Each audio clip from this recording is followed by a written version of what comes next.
Om Sairam, Chapter 33. In the last chapter, we described the greatness of the Guru. Now, in this, we will describe the greatness of Udi. Preliminary. Let us bow now before the great saints. Their merciful glances will destroy mountains of sins and do away with all the evil taints of our character. Their casual talk gives us good teachings and confers on us imperishable happiness. Their minds do not know any difference, such as this is ours and that is yours.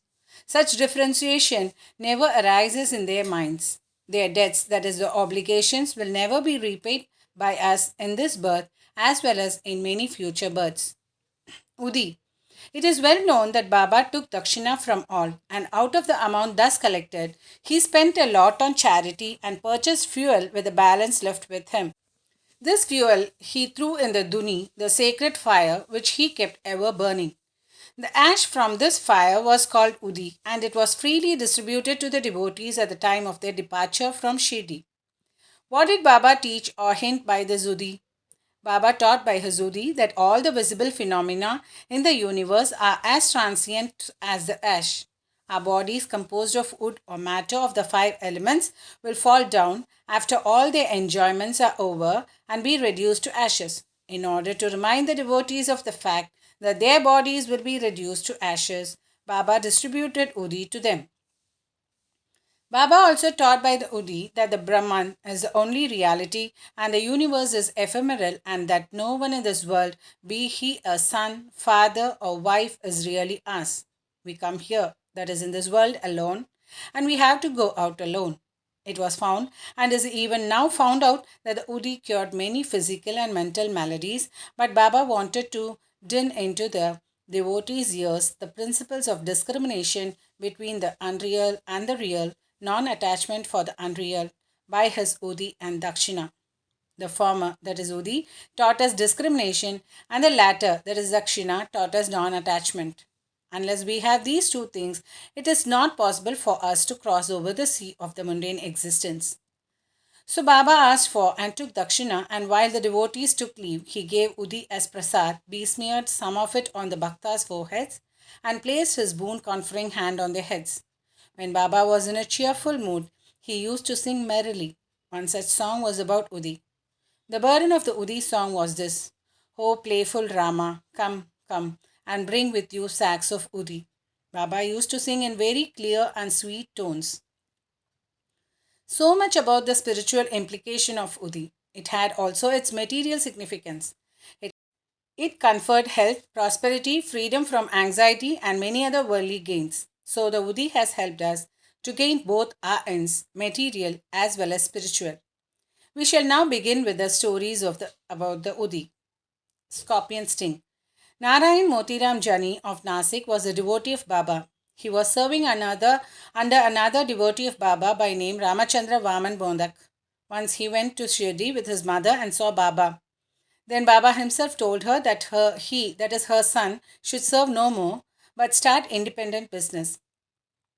Some days after, this prophecy turned true. Narayan Jani left service and started a boarding house, Anandashram, which thrived well.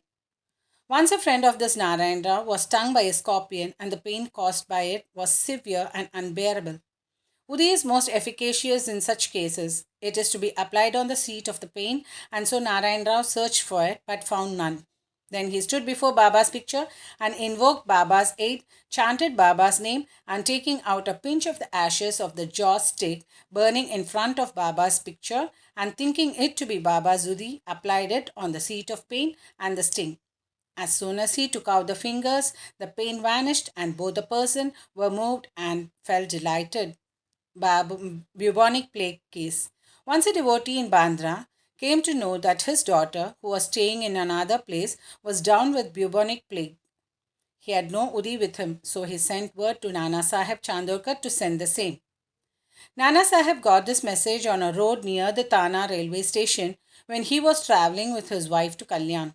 He had no Udi with him at that time. He therefore took up some earth from the road, meditated upon saibaba, invoked his aid, and applied it on the forehead of his wife.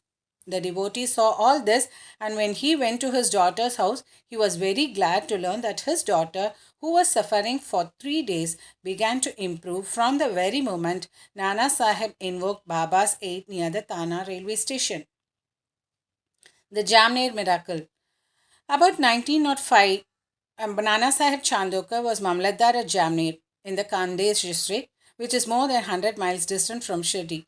His daughter, Mainatai, was pregnant and was about to deliver. His case was very serious and she was suffering from labor pains for the last 2 or 3 days.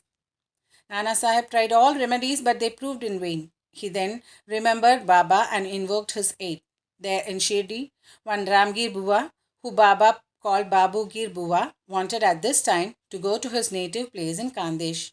Baba called him and told him to take a little rest and stop at Jamner on his way home and give the Udi and Arati to Nana Sahib. Ramgir Bua said that he had only 2 rupees with him and that amount was barely sufficient for the railway fare up to Jalgaon, and it was not possible for him to go from Jalgaon to Jamner, a distance about 30 miles. Baba assured him that he need not worry, as everything would be provided for him. Then Baba asked Shama to write the well-known Arati composed by Madhav Adkar, that is, a translation of this is given at the end of this work, and give a copy of it with Udi to Ramgir Bua to be delivered to Nana Sahib. Then, relying on Baba's words, Ramgir Bua left Shirdi and reached Jalgaon at about 2:45 a.m. He had only 2 annas left with him and was in a hard plight. To his great relief, he heard somebody calling out, "Who is Babugir Bua of Shirdi?" He went to him and told him that he was the person Babugir Bua. Then the peon, professing to be sent by Nana Sahib, took him out to an excellent tanga with a good pair of horses. They both drove in it. The tanga ran fast, and early in the morning they came to a brooklet.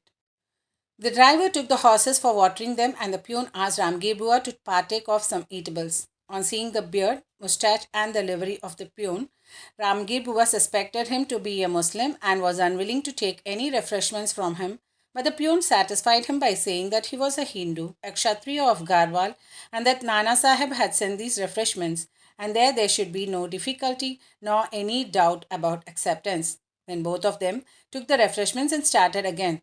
They reached Jamner at dawn. Ramgir Bua alighted to attend a call of nature and returned within a few minutes, but found that there was no tanga, no driver, and no peon. He was dumbfounded. Then he went to the neighboring kacheri and, making enquiries, learned that the Mamlatdar was at home. He went to Nana Sahib's house and announced himself and gave to Nana Sahib Baba's Udi and Aarti. At this time, Mainatai's case was in the most serious condition and all were in deep anxiety about her. Nana Sahib called her to his wife and asked her to give the udi mixed with water to their daughter to drink and sing Baba's Aarti. He thought that Baba's help was most opportune. In a few minutes came the news that the delivery was safe and the crisis had passed away. When Ramgir Bua thanked Nana Sahib for the peon, tanga, and the refreshments, etc., the latter was greatly surprised as he had not sent none to the station and was not aware of the person coming from Shirdi. Mr. B.V. Dev of Tana, retired Mamlatdar, made enquiries about this matter with Bapurao Chandorkar, son of Nana Sahib and Ramgir Bua of Shirdi, and after satisfying himself, wrote an elaborate article, part prose and part poetry, in Sri Sai Leela magazine, volume 13, numbers 11, 12, and 13. Brother B.V. Narasimha has also taken down the statements of number 1 Mainatai and Babu Sahib Chandorkar and Ramgir Bua, dated 1st June 1936, 16th September 1936, and 1st December 1936, respectively, and published them in his Devotees' Experiences, Part 3. The following is quoted from Ramgir Bua's statement. One day, Baba called me to him and gave me a packet of udi and a copy of Baba's Arati. I had to go to Kandesh at that time. Baba directed me to go to Jamner and told me to deliver the Arati and udi to Nana Sahib Chandorkar at Jamner. I said to Baba that all I had was rupees 2 and asked him how that could take me by train from Kobargaon to Jalgaon and next by cart from Jalgaon to Jamner. Baba said, God will give. That was Friday and I started at once. I reached Manmad at 7:30 p.m. and Jalgaon at 2:45 a.m. At that time, plague regulations were enforced and I had much trouble. I was to discover what I should do to get to Jamner. At about 3 a.m., a peon in boots, turban, and well equipped with other details of good dress came to me and took me to a tanga and drove me on. I was in terror. On the way at Bagpur, I took refreshments. We reached Jamner early in the morning, and by the time I attended my call of nature, the tanga and its driver had disappeared. Narayan Rao. Bhakta Narayan Rao, that his father's name and surname are not given, had the good fortune to see Baba twice during the latter's lifetime. 3 years after the passing away of Baba in 1918, he wanted to come to Shirdi, but he could not come. Within a year of Baba's Mahasamadhi, he fell sick and suffered much. All ordinary remedies gave him no relief. So he meditated on Baba day and night. One night he had a vision in his dream. Baba, coming to him through a cellar, comforted him, saying, "Don't be anxious. You will be improving from tomorrow, and within a week you will be on your legs." Narayan Rao got perfectly well within this time mentioned in the vision.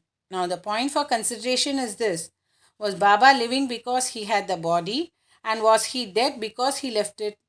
No, Baba is ever alive, for he transcends both life and death. He who loved him once wholeheartedly gets response from him at any time and at any place. He is always by our side and will take any form and appear before the devout bhakta and satisfy him. Appa Saheb Kulkarni. In 1917, the chance of one Appa Saheb Kulkarni came. He was transferred to Thana and began to worship Baba's picture presented to him by Bala Saheb Bate. In real earnest, he did the worship. He offered flowers, sandal paste, and Naivedya daily to Baba in the picture and longed intently to see him. In this connection, it may be remarked that seeing Baba's picture earnestly is equivalent to seeing him in person. The following story illustrates this statement. Bala Bhuva Sutar. A saint of Bombay named Bala Bhuva Sutar, who on account of his piety, devotion and bhajan was called modern Tukaram, came to Shirdi for the first time in 1917. When he bowed before Baba, the latter said, "I know this man since 4 years." Bala Bhuva wondered and thought how could that be, as that was his first trip to Shirdi. But thinking about it seriously, he recollected that he had prostrated himself 4 years ago before Baba's portrait at Bombay and was convinced about the significance of Baba's words. He said to himself, "How omniscient and all pervading are the saints, and how kind are they to their bhaktas." I merely bowed to his photo. This fact was noticed by Baba, and in due time, he made me realize that seeing his photo is equivalent to seeing him in person. Appa Saheb Kulkarni. To return to Appa Saheb's story, while he was in Tana, he had to go on tour to Bhiwandi and was not expected to return within a week. In his absence, the following wonderful thing took place on the third day. At noon, a fakir turned up at Appa Saheb's house. His features resembled exactly those of Baba's photo. Mrs. Kulkarni and the children all asked him whether he was Sai Baba of Shirdi. He said no, but that he was an obedient servant of his and came there at his order to enquire after the health of the family. Then he asked for her dakshina. The lady gave him a rupee. He gave her a small packet of udi and asked her to keep this in the shrine along with the photo for worship. Then he left the house and went away. Now hear the wonderful Leela of Sai. Appa Sahib could not proceed with his tour as his horse fell sick at Bhiwandi. He returned home that afternoon and learned from his wife about Fakir's visit. He smarted in his mind as he did not get the darshan of the Fakir, and he did not like that only 1 rupee was paid as dakshina. He said that had he be present, he would have offered not less than rupees 10. Then he immediately started in quest of the Fakir and searched for him in the masjid and other places without taking any food. His search was in vain. He then returned home and took his food. The reader may remember here Baba's dictum in chapter 32 that God's quest should not be made on an empty belly. Appa Sahib got a lesson here about this. Then after meals, he went out for a walk with a friend with Mr. Chitre. Going some distance, they saw a man approaching them rapidly. Appa Sahib thought that he must be the fakir that came to his house at noon, as his features tallied with those of Baba in the photo. The fakir immediately put forth his hand and asked for dakshina. Appa Sahib gave him a rupee. He demanded again and again, and so Appa Sahib gave him two more. Still, he was not satisfied.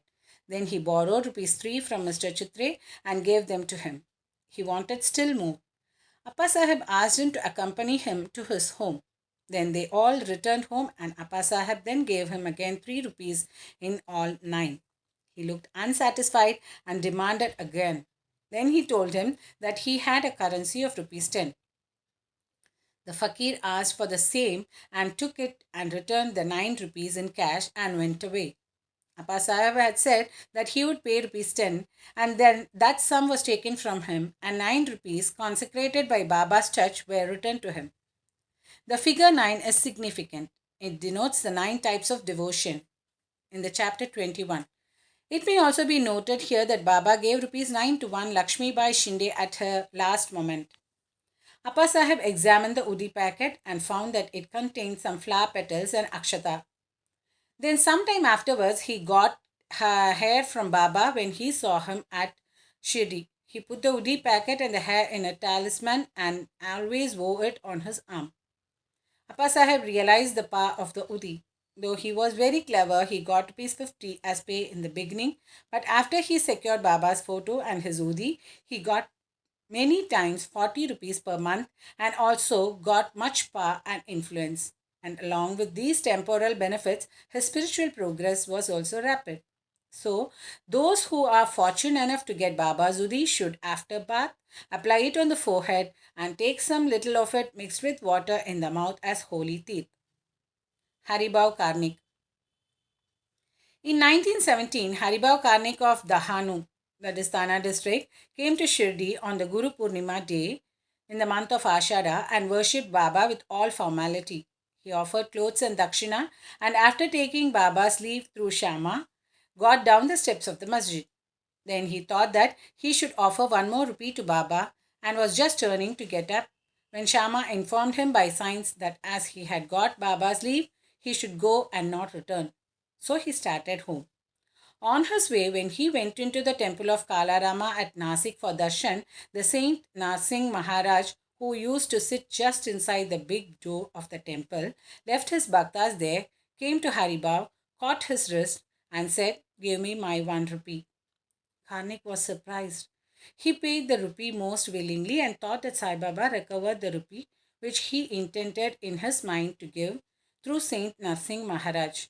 This shows how the saints work in unison. This story illustrates the fact that all saints are one and shows how they work in unison. Bow to Sri Sai, peace be to all. Om Sai Ram.